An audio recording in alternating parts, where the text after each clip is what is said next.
Hey everybody, it's Jason with Parallel Reality coming back with you here today with an article from New Year's Eve, December 31st. And the article title here just brings joy to my heart. It says 2024's biggest loser was Barack Obama. And here he is looking sad. It looks like he's getting ready to, I don't know, pet the microphone or something, or he's trying to figure out, what is this thing here? But anyway, let's go ahead and see why Barack Obama is 2024's biggest loser. The subheading here says, from 2024's vantage point, is there any way to look at Barack Obama's legacy, but as a tragic blight on American history? I'd say no. Let's see what the author has to say. It says, as desperate, phony, and even dangerous of a campaign Democrats ran this year, and as embarrassing as the outcome was for all of them, nobody came out looking more pathetic than Barack Obama. From 2024's vantage point, is there any way to look at his legacy but as a tragic blight on American history? And again, the answer is no, because it was. It says, in the final months of the campaign, Obama seemed to know the outcome of the election would say just as much about him as it would about Joe Biden, Kamala Harris, or Donald Trump. And, like all realistic Democrats, he knew that the nominee he supported was on track to lose. His behavior in those days was nothing short of appalling. Obama first stood by and said nothing when George Clooney, who I had no idea was Democrat royalty, same here. I knew he was a Democrat, but I didn't know he was Democratic royalty, announced in the New York Times that Biden should give up his re-election campaign as if there was some obvious plan as to what the party would do in that event. Obama said nothing, Obama did nothing and said nothing, as his former vice president was squeezed out. And then he offered what should go down in Democrat history as the most uncomfortable, underwhelming endorsement a former president has ever offered for a subsequent nominee. Obama had participated in a highly staged phone call with Harris and, with all the enthusiasm of a mortician, told her, it appears that people feel very strongly that you need to be our nominee. And literally nobody thought that. It's what was her approval rating at the time? It was 29%, which I believe was actually the lowest approval rating for a vice president in history. So I don't know where you get the idea or he got the idea, the saying that appears that people feel very strongly that you need to be our nominee. Literally nobody thought that, dude. So it never got any better, and it climaxed in the shocking display of Obama belittling black men.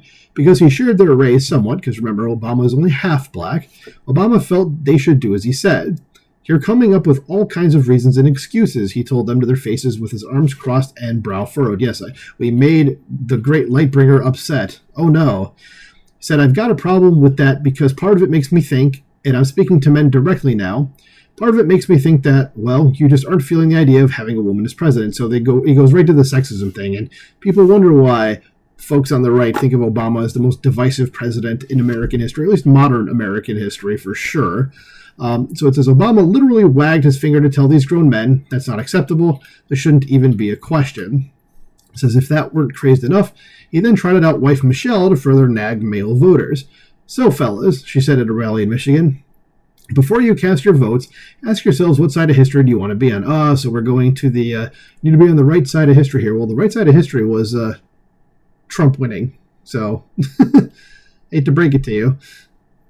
So continuing on, it says, she said male rage is what could cost Democrats the election. Okay, so these made-up leftist talking points.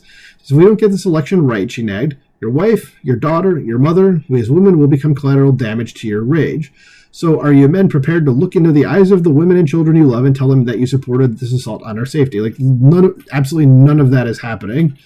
Okay, it never was happening. She made this up because Michelle Obama is not as intelligent as the left makes her out to be. And someone could say, oh, well, she's a lawyer or as a trained. Don't care. I stand by my statement. So it says, in parentheses here, it says, can we get one of those overpaid consultants to advise women in politics that there's nothing frank or authentic about referring to men as fellas? Yeah, seriously. We know you're trying too hard. So it says, generally speaking, Democrat men have never been accused of being too manly, but it remains a mystery as to who came up with the idea to browbeat them into voting for Kamala. If it was Obama's idea, man, has he lost his magic. And if it wasn't his idea, man, has he lost his magic. It says hope and change became do what mommy and daddy said. Then Trump won decisively, thank God, the first Republican in 20 years to win the popular vote. It says it's the second time Trump defeated the Obama-backed candidate and the second chance Trump has to reverse the havoc Obama and his legacy have wrought. says, consider that Obama's supreme legislative achievement was a health insurance industry overhaul. Yes, and it made things a lot worse for everybody. Says the ultimate result has been excuse me, got a frog in my throat all of a sudden. It says the ultimate result has been higher prices and fewer insurance options, as Obama supported Hillary Clinton as his successor, discouraging Biden. She was ended by Trump. In 2020, Biden became the Democrat nominee with the eventual support of Obama, only to preside over breakouts of foreign conflict, hyperinflation, rampant crime, and unmitigated chaos at the southern border, none of which was inevitable, but in fact instigated by Biden's agenda. Now voters are once again turning to Trump, the man who made his entry into the Obama era of politics by demanding proof of Obama's birth certificate, which Obama, the sitting president of the United States, responded to by publishing it. Sad. America is done with him. Obama was 2024's biggest loser. And can we just be done with him forever, please? I mean, like, can he just not be a part of the national conversation anymore? Like, not be the kingmaker or whatever for Democrats?